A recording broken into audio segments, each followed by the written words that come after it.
अस्सलाम वालेकुम। साक्षी खबर में आपका इस्तकबाल है। आज 12 रबीउल सानी है। सुर्खियों से पहले सुनते हैं हदीस शरीफ। बिस्मिल्लाहिर्रहमानिर्रहीम। हुजूर अकरम सल्लल्लाहु अलैहि वसल्लम ने इरशाद फरमाया, ताकतवर वो नहीं जो दूसरे को पछाड़ दे, ताकतवर तो वो है जो गुस्से के वक्त अपने आप पर काबू रखे। और अब सुर्खियां।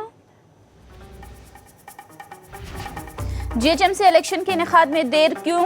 हाई कोर्ट ने तेलंगाना हुकूमत को हलफनामा दाखिल करने की दी हिदायत। वाईएसआरसीपी जीएचएमसी के तमाम हलकों में लड़ेगी इलेक्शन। पार्टी ने 5 जोन्स के मुबस्सिरों के नामों का किया ऐलान। सेक्रेटरीट की तामीर के लिए एरागडा से चेस्ट अस्पताल को मुंतकिल करने की मुखालिफत। केसीआर पर मनमानी फैसला करने का इल्जाम। आम आदमी पार्टी ने दिल्ली में भारी अक्सरियत से हुकूमत बनाने का किया दावा। योगेंद्र यादव ने मोदी के दावों पर की तनकीद।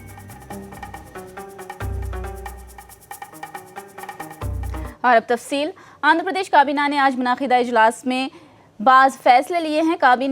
काबीना ने बिजली के 100 से ज़ायद यूनिट के इस्तेमाल पर शरह में इजाफा करने का फैसला किया है। महकमे माल में भर्तियां करने का फैसला किया गया। मुत्तहिदा आंध्रा तहरीक के दौरान एहतजाज में हिस्सा लेने वाले अफराद के खिलाफ दर्ज केसेस को हटाने का फैसला किया गया। काबीना के इजलास के बाद रियासती वजीर पल्ले रघुनाथ रेड्डी ने मीडिया से बात की।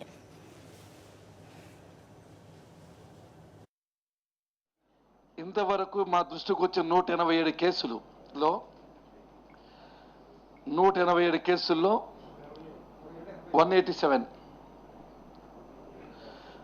181 కేసెస్ క్లోజ్ చేయడం జరిగింది. 181 కేసులను ఉపసంహరించడం జరిగింది. మిగిలిన 6 కేసులు పరిశీలన దశలో ఉన్నాయి. आंध्र प्रदेश में भी स्वाइन फ्लू जैसे मुहलिक मर्ज के फैलने की खबरें हैं। अभी तक तकरीबन 76 अफराद में ये पॉजिटिव पाया गया है। इलाज के दौरान 4 अफराद की मौत वाक़ई हो गई है। स्वाइन फ्लू से मरने वालों की जिले प्रकाशम, विशाखापट्टनम और विजयनगरम से ताल्लुक़ है। जिले विजयनगरम से ताल्लुक़ रखने वाली एमपी भी इस मर्ज में मुब्तला है। विशाखापट्टनम के एक खानगी दवाखाने में इनका इलाज जारी है। पिछले एक हफ्ते के दौरान स्वाइन फ्लू के केसेस में इजाफा हुआ है। दूसरी जानिब एपी के 13 अजला में स्वाइन फ्लू टेस्ट करवाने के लिए लैब भी नहीं है, जिसकी वजह से नमूनों की जाँच करने हैदराबाद भेजा जा रहा है, जिसकी रिपोर्ट आने तक मरीजों की तादाद में इजाफा होता जा रहा है। इसीलिए विशाखापट्टनम में लैब खोलने के लिए वजीर सेहत के श्रीनिवास कोशिश कर रहे हैं। इस मसले पर काबीना में भी तबादिले ख्याल किया गया।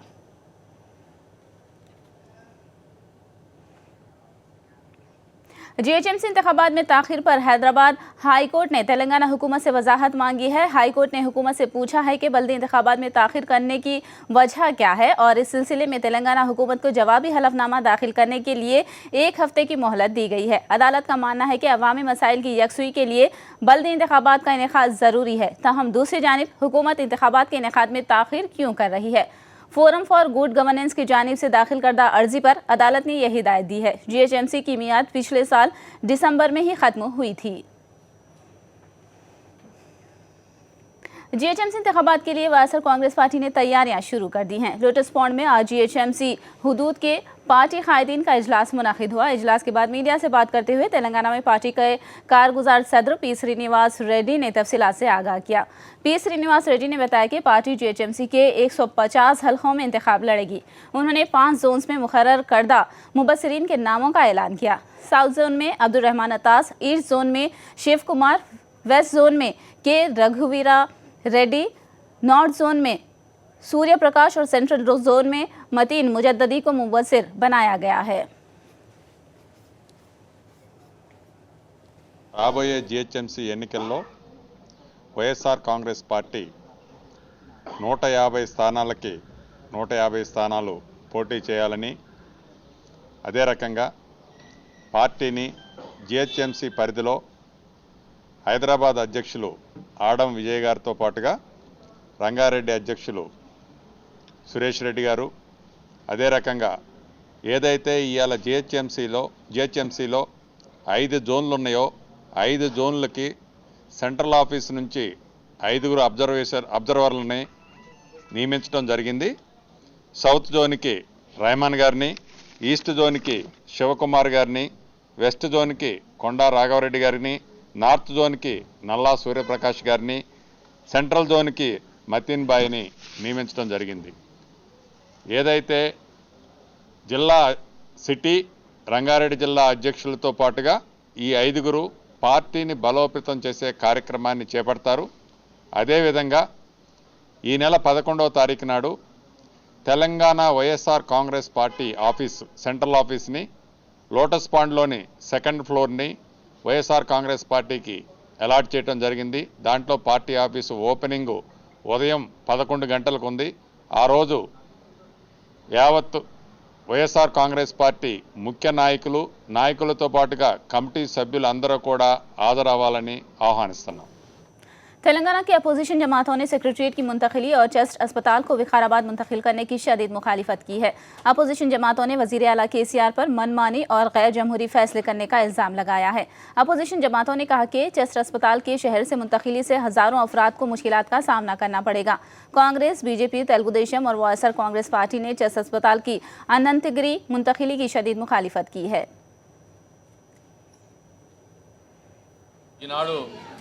ఈ వాస్తు విషయంలో కనుక ఇక్కడ షిఫ్ట్ చేస్తామని అనుకుంటే ఇప్పుడు మన అందరం కూడా అందరు ఇళ్లలో ఉంటాము, ఆఫీసులు ఉంటాయి, అన్నీ ఉంటాయి. వాస్తు ఏమైనా ప్రాబ్లం ఉంటే అక్కడికక్కడే మనం సెట్ చేసుకుంటాం, వాస్తు ప్రకారం సరి చేసుకుని అక్కడే ఉంటాం. కానీ వాస్తు ప్రకారం మొత్తం సెక్రటరీని వదిలేసేసి ఇక్కడ ఈ ల్యాండ్ తీసుకుంటాం అనేది ఈ హాస్పిటల్, ఈ చెస్ట్ హాస్పిటల్ తీసుకుంటే చాలా తప్పు అది. ఎందుకంటే ఇక్కడ దాదాపు రోజు 50,000 మంది పేషెంట్లు వస్తారు ఇక్కడికి. అట్లాగే ఇక్కడ ఒక 7-8 హాస్పిటల్స్ అనుబంధ సంస్థలుగా ఉన్నాయి ఇక్కడ చుట్టుపక్కల. కానీ ఇక్కడ ఫస్ట్ మేము అఖిలపక్ష సమావేశంలో నేను కూడా ఉన్నాను, నేను ఇక్కడ శాసనసభ్యుడిని. ఫస్ట్ అఖిలపక్ష సమావేశంలో ఇది ఒక ప్యారెడ్ గ్రౌండ్ చేద్దామనే ఉద్దేశంతో చర్చించారు. కానీ ఇది ఇక్కడ సెక్రటరీ కడదామని చెప్పేసి అఖిలపక్ష సమావేశం ఏర్పాటు చేస్తాం, కానీ అఖిలపక్షం సమావేశంలో మాట్లాడతాం కానీ జరగలేదు. రాష్ట్ర ప్రభుత్వం చేయవలసినటువంటి పనిని ప్రైవేట్ ఆసుపత్రులకు రోగులు తరలి వెళ్లే విధంగా ప్రైవేట్ ఆసుపత్రుల్లో కొమ్ము గాయడానికి కేసీఆర్ ప్రభుత్వం ఇచ్చినటువంటి నిర్ణయంగా మేము భావిస్తున్నాం. వెంటనే ఈ ఆసుపత్రి మార్చాలనేటువంటి దాన్ని ఈ ప్రభుత్వం విరమించుకోవాలా. ఇక్కడే ఈ పేద నిరుపేదలకు ఉపయోగపడేటువంటి ఆసుపత్రిని కొనసాగింపజేయాలా. అటు వైద్య విద్యార్థులకు కూడా ఇబ్బందులు పాల్పడేటువంటి పరిస్థితి. కేసీఆర్ గారు మీ ఇష్టం వచ్చిన రీతిలో పెత్తందారి విధానాన్ని అమలు చేస్తామంటే తెలంగాణ ప్రజలు చూస్తూ ఊరుకోరని సందర్భంగా నేను తెలియజేస్తా ఉన్నా. ప్రజలు కోరుకున్నటువంటి తెలంగాణకి భిన్నంగా నువ్వు రాజ్యం నడిపించాలనుకుంటున్నావు. దొరలకు పెత్తందారులకి అండగా ఉండి పేద ప్రజల్ని అనేక రకాలుగా ఇబ్బందులు చేసేటువంటి ప్రయత్నంలో నువ్వు రాజ్యాన్ని నడపాలనుకుంటున్నావు. అది సాధ్యం కాదని కూడా ఈ సందర్భంగా నేను తెలియజేస్తా ఉన్నా. एरागढ़ा से चेस्ट अस्पताल की मुंतकिली के खिलाफ YSRCP ने एहतजाज किया। पार्टी के कारगुजार सदर P श्रीनिवास रेड्डी की रहनुमाई में चेस्ट अस्पताल के पास पार्टी के कायदीन और अवाम के मुंतखब नुमाइंदों ने धरना दिया और नए सेक्रेटरीट की तामीर के लिए एरागढ़ा से चेस्ट अस्पताल की मुंतकिली की सख्त मुखालिफत की गई। YSRCP का मानना है कि चेस्ट अस्पताल की मुंतकिली से गरीब अवाम का नुकसान होगा।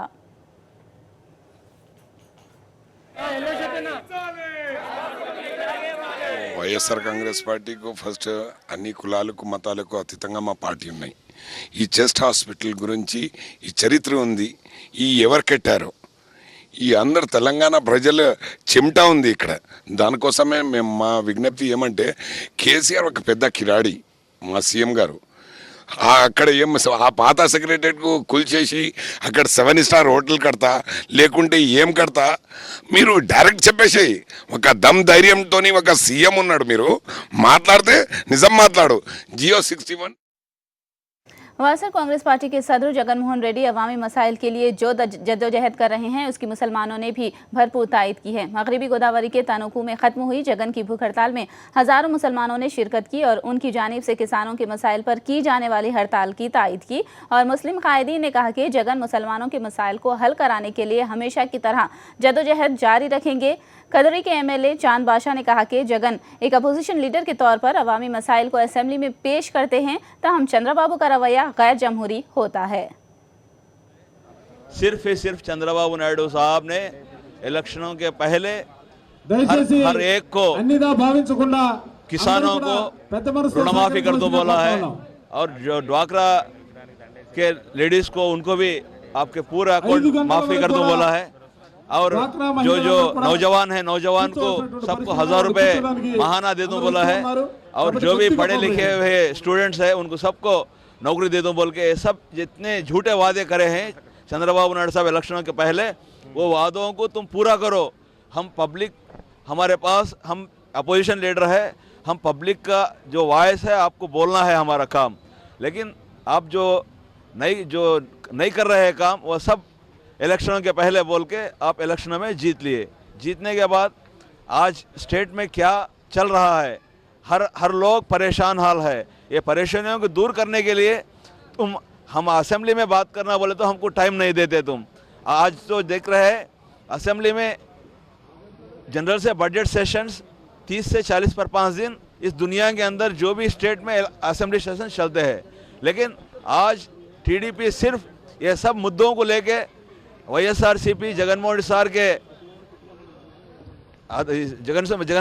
साथ में ये जो स्टेट में जो खासकर किसानों ने मर रहे हैं, सुसाइड कर ले रहे हैं, इस मुद्दों को, ये सब चीज़ों की जितने भी स्टेट के अंदर जितने भी मुद्दे हैं ये सब मुद्दों को असेंबली के अंदर बात करके इस जो गवर्नमेंट है गवर्नमेंट को याद करके या याद दिला के गवर्नमेंट से काम कराने के लिए हम अपोजिशन में है। हम अपोजिशन का काम है जो पब्लिक जो तकलीफ में है उन सबको साथ देना, उन सबको गवर्नमेंट की तरफ से हुकूमत जो बोली है उसका काम कराना हमारा एक अपोजिशन लीडर का काम है। ये काम से बात करने के लिए हर दिन कभी भी असेंबली चलती है तो जब जगनमोहन साहब बात करते हैं जो भी मुद्दों पर, लेकिन चंद्रबाबू नायडू साहब असेंबली में नहीं रहते। चंद्रबाबू नायडू ये इलेक्शन के पहला ये वाग्दान दे दिया, बहुत वाग्दान कर दिया, ऋण माफी कर देता हूँ बोल के हर एक औरत को ऋण ये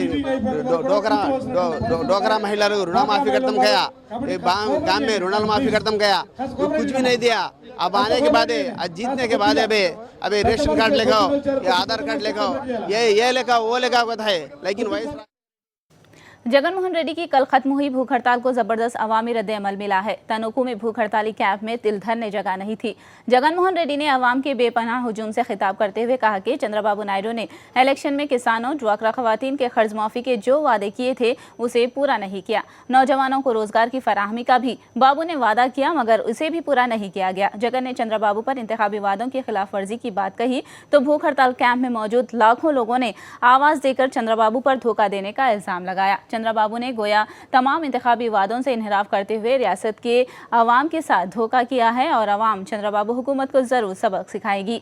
जगन ने कहा कि उनकी पार्टी तेलुगुदेशम हुकूमत की अवाम से की गई दगाबाजियों के खिलाफ अपनी जद्दोजहद जारी रखेगी।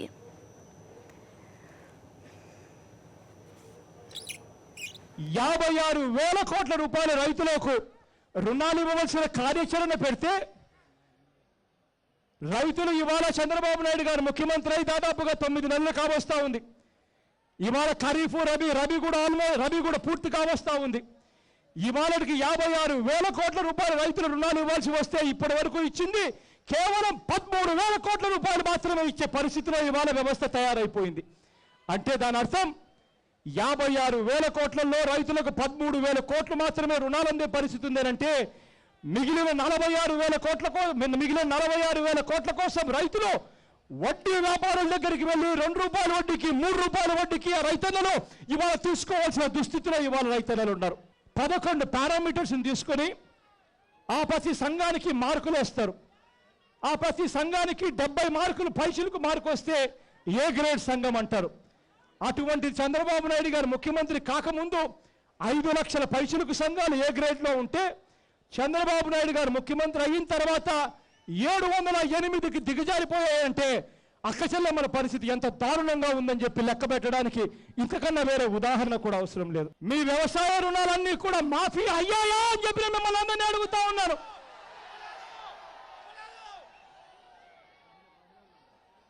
మీ బంగారం మీకు వెనక్కి వచ్చిందా అని చెప్పి నేను అడుగుతా ఉన్నాను మిమ్మల్ని అందరినీ.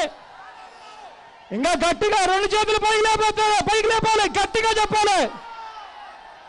అప్పటికైనా చంద్రబాబు నాయుడు గారికి కనిపిస్తుందేమో, అప్పటికైనా చంద్రబాబు నాయుడు గారు వింటాడేమో. మీకు ఏడాది బ్యాంకు రుణాలు వచ్చాయా అని అడుగుతా ఉన్నాను. మీకు ఈ ఏడాది పంటల బీమా వచ్చిందా అని అడుగుతా ఉన్నాను. మీ రుణాల మీద వడ్డీ అయినా మీకు పూర్తిగా మాఫీ అయిందా అని అడుగుతా ఉన్నాను. డాక్రా చెల్లెమ్మని అడుగుతా ఉన్నాను. మీకు కనీసం ₹1 అన్న రుణమాఫీ జరిగిందా అని అడుగుతా ఉన్నాను.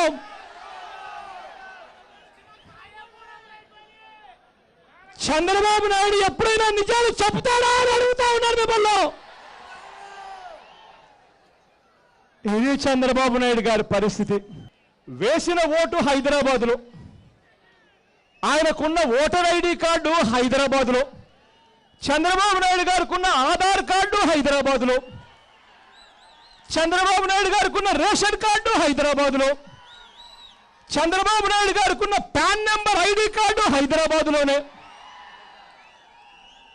మరి ఇటువంటి చంద్రబాబు నాయుడు గారు ముఖ్యమంత్రి ఎందుకు అయ్యాడు అని చెప్పి ఎందుకు ప్రశ్నించకూడదు అని చెప్పి అడుగుతా ఉన్నాను నేను. రైతులకు రుణాలు మాఫీ కత్తిరించే విషయంలో మాత్రం ఆయనకు హైదరాబాద్ గుర్తుకొస్తుంది. కానీ ఆయన మాత్రం హైదరాబాద్లో ఉన్నాడు అన్న సంగతి, ఓటు అక్కడ వేశాడు అన్న సంగతి మాత్రం చాలా సునాయాసంగా మర్చిపోతాడు. फिलहाल रुकेंगे एक ब्रेक के लिए। ब्रेक के बाद खबरों का सिलसिला जारी रहेगा। साक्षी खबर में दोबारा आपका इस्तकबाल है। आदिलाबाद की निर्मल में पेश आए भयानक सड़क हादसे में 3 अफराद हलाक हो गए। यह हादसा आज सुबह फरुगुपल्ली में पेश आया। तेज रफ्तार लॉरी बेकाबू होकर ड्राइवर से टकराने के बाद गिर पड़ी। लॉरी में सवार ड्राइवर समेत 3 अफराद हलाक हो गए। पुलिस जाए हादसे पहुंचकर हादसे की तहकीकात कर रही है।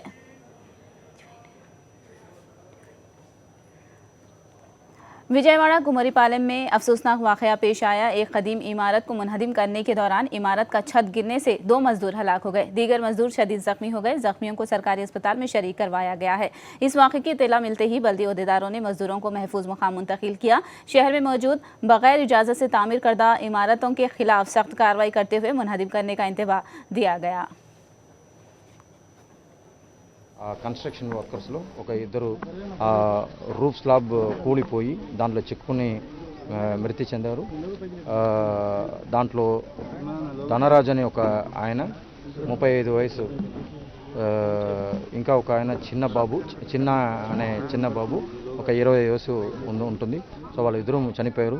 ఇంకా ఒకరికి దెబ్బ తగిలింది. బట్ వాళ్ళకి ఎలాంటి ప్రమాదం జరగలేదు. ఎంతవరకు అన్సేఫ్గా ఉందని ఇమ్మీడియట్గా మొత్తం ఏరియాలో ఉన్న అన్ని కట్టడాలని పరిశీలన చేసి ఎక్కడెక్కడ అన్సేఫ్ బిల్డింగ్ ఉందో అక్కడ నోటీస్ చేసి అక్కడ ఉన్న యజమానులనే మొత్తం కూల్చివేసి ఒక సేఫ్ కన్స్ట్రక్షన్ చేసుకోవాల్సిందిగా అందరికీ మేము సలహాలు సూచనలు ఇస్తున్నాము. సో అలాంటి సలహాలు సూచనలను పాటించి ఖచ్చితంగా వాళ్ళు చర్యలు తీసుకోవాలని ప్రతి ఒక్కరిని కోరుతున్నాము. కోరకపోతే మేమే దాన్ని కూల్చివేయడానికి ఒక యాక్షన్ ప్లాన్ వేసుకొని తయారు.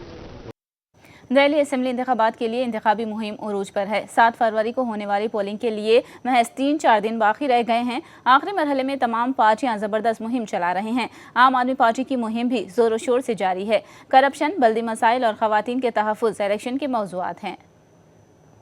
चुनाव का माहौल तो बहुत अच्छा चल रहा है। यहाँ आम आदमी पार्टी की बहुत अच्छी लहर है। हम चाहते हैं कि देश का एक विकास हो, अच्छा हो। लोग बाग कहते हैं कि हिंदुस्तान सोने की चिड़िया है। आज तक किसी नेता ने कुछ इसके लिए कुछ भी नहीं किया। सब यही बोलता, आज कहते हैं कि विदेश का कर्जा है, ये कर्जा। आज हिंदुस्तान ने उसका कचरा भी बेचे ना आज, तो वो भी हमारे लिए इतना कीमती है। हम उसका हमारे देश से हम कर्जा उतार सकते हैं उसके लिए, सरकार देखे तो। पर सरकार किसी ने इसके लिए कुछ देखा ही नहीं है। हम सोने की चिड़िया में आज हीरा भी लगाने तो वो भी कम है। यानी जमीनों के लिए, इन चीज़ों के लिए ये इतना भ्रष्टाचार हो रहा, हर आदमी को इतना दुखी किया जा रहा। आम आदमी पार्टी ने इस मरतबा भारी अक्सरियत के साथ दिल्ली में हुकूमत तश्कील देने का दावा किया है। पार्टी के सीनियर कायद योगेंद्र यादव ने दावा किया कि इस मरतबा उनकी पार्टी तन्हा हुकूमत बनाएगी। Delhi needs a responsible government, and Delhi has decided who is going to be responsible government. Delhi wants a government which would be true to its words. Delhi has seen a government which brought down corruption. Delhi has seen a government which fulfilled its promises. Delhi wants that government back, and that is Arvind Kejriwal's government. Last time they said we would get 4 to 6 seats. We got 28. Now they are saying we'll get 40 seats, 38 seats. we'll probably get 50 plus. This is not a close fight. Travel anywhere in Delhi and you would get to see it's a very, very clear verdict. It's a landslide election. Is the Prime Minister threatening us? The Prime Minister was the Prime Minister of Gujarat. In the center, it was a Congress government. How did he develop Gujarat? He says he developed Gujarat. How did he develop Gujarat if at the center there was Congress? If he can develop Gujarat, we can develop Delhi. वज़ीर ख़ारजा सुषमा स्वराज ने आज चीन के सदर Xi Jinping से मुलाकात की और मुख्तलिफ उमूर पर बातचीत की। इससे पहले वज़ीर ख़ारजा ने अपने चीनी हम मनसब से भी मुलाकात की थी और चीन में क़याम पज़ीर चीनी कम्युनिटी से भी मुलाकात की थी। इस मौके पर मोदी के चीन दौरे की तस्दीक की गई। वज़ीर आज़म मोदी मई के महीने में पहली मरतबा चीन का दौरा करेंगे। Primary focus of the discussions was the proposed visit of Prime Minister Shri Narendra Modi to Beijing later during the year. So they discussed how to make this visit an outcome-oriented visit. साक्षी खबर में फिलहाल इतना ही। साक्षी TV पर खबरों का सिलसिला जारी रहेगा।